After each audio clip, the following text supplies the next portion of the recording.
Hi everyone. So it's been a while since I made a video because I have no original ideas of my own. But given that today is a beautiful day here in Charlottesville and summer is just about 2 to 3 months away, this gym is swelling with people right now because everyone's getting ready for the beach, I suppose, and just looking good for summer.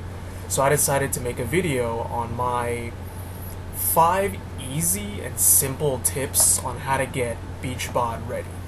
Now, keep in mind, a lot of these tips are pretty obvious to the general populace, but they're often overlooked for whatever reason. So, here are my 5 tips. The first is replace all your drinkable calories with water. Now, drinkable calories, this includes everything from sodas to juices. Juices are actually a pretty calorie-heavy thing if you compound it over the course of the day.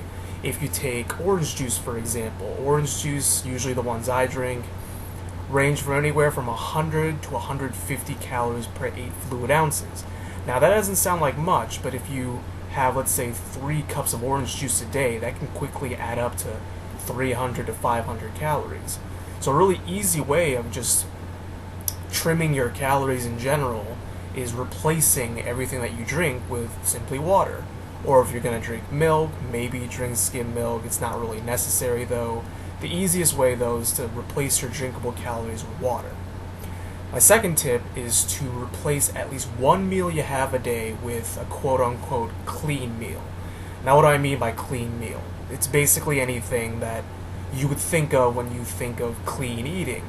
So let's say for instance you have a meal of, a portion of brown rice with, a lean chicken breast and a side of broccoli. Now, some of you may be thinking, that's a meal that you eat on a regular basis. And if it is, good for you. But a lot of us, a lot of people, they just don't eat that way. They eat with, cheeseburgers on the reg. They eat always like a packed up bagel for breakfast, or they eat dinner and it's just oozing with calories just because of all the oils and maybe a lot of butter and fat.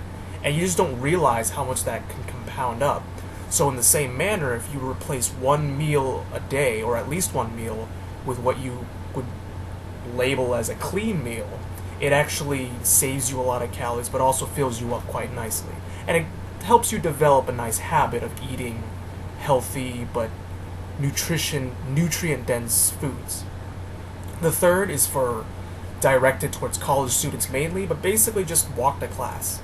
It's an easy way of, just getting some exercise, and it's really nice weather out these days, so just walk to class. You walk way more than you think if you just walk to class rather than taking the bus, and you could easily, pack on 1 to 3 miles in a day just by walking to class. And so, skip the bus and walk to class. The fourth is something that's drastically overlooked by college students, and that's get some sleep. Not 5-6 hours or less than that. Actually get 7 to 8 hours of sleep. Now I'll briefly outline why sleep is important. Sleep is important for rest. Now that's obvious. But what people don't realize about sleep is while you sleep, there's a cascade of hormonal reactions and hormonal changes that allow you to either 1, build muscle, or 2, lose fat. And when you rob yourself of sleep, you're really robbing yourself of an easy way of just maintaining proper hormonal balance and just keeping your stress down and just everything. It's just, sleep in general is just really important. So don't overlook it. And if you are doing literally everything right but you're not getting enough sleep, then it can really just, you're shooting yourself in the foot if you don't get enough sleep. The fifth is, this is actually pretty prevalent when it comes to weekends and stuff, but don't reward good habits and good eating by eating poorly as a reward. So what I mean by this is, let's say you're on a 500 calorie deficit per day and you think to yourself at the end of the week, man, I've been eating really well this week. I think I'm just going to reward myself with a huge YOLO meal, or a huge calorie dense day with a bunch of desserts and stuff. When you really do that, it really comes down to energy balance, where it's calories in and calories out, and you got to think about it in terms of a week. But if you eat that really terrible meal that's really calorie dense, it's just gonna basically negate everything that you've been doing in the past week. So while it's okay to cheat every once in a while just to get like a psychological break, you have to think about it in terms of energy balance. And so now I'm trying to cut down the length of my videos, so I'm going to end that there. Later on, I'm going to release some tips on like serious training and serious stuff.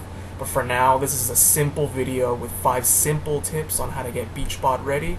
I hope you enjoy. See ya.